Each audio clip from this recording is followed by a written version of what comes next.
শনিবার সকাল ৮টার দিকে ইউনাইটেড ইন্টারন্যাশনাল ইউনিভার্সিটির একদল শিক্ষার্থী রাজধানীর ভাটারার নতুন বাজার এলাকায় সড়কে অবস্থান নিয়ে বিক্ষোভ করতে থাকে। সড়কে ব্যারিকেড দিয়ে যান চলাচল বন্ধ করে দেয় তারা।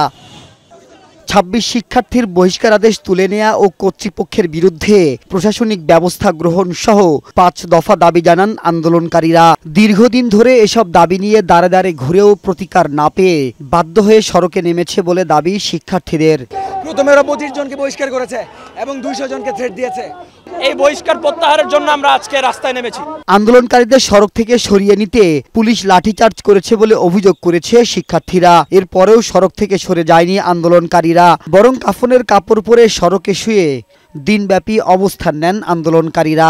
এখানে শিক্ষক এবং ছাত্রদের সাথে আলোচনা চলছিল, এর মাঝে ওরা হামলা করছে। হঠাৎ করে সে কথা বলার মাঝখানে আমাদের উপর লাঠিচার্জ করা শুরু করছে। আমাদের কোনো কথা বলতে দেয়নি, কথা শুনে নাই। তবে লাঠিচার্জ নয়, জনভোগান্তি যেন না হয় সেজন্য সড়ক থেকে সরে যেতে অনুরোধ করা হয়েছে বলে দাবি পুলিশের। প্রক্টোরাল বডি আসছে, তাদের সাথে কথা বলছে, তাদের তো আমরা আসি নাই তারা না, আমাদের ঊর্ধ্বতন কর্তৃপক্ষ তাদের সাথে যোগাযোগ করছে, তারা আসছে, তাদের সাথে কথা বলতেছে। আমরা চেষ্টা করতেছি জাস্ট জনভোগান্তিটা কমানোর জন্য। এদিকে শিক্ষার্থীদের অবরোধের কারণে শনিবার দিনব্যাপী যান চলাচল বন্ধ থাকে রামপুরা থেকে কুড়িল বিশ্বরোডগামী সড়কে।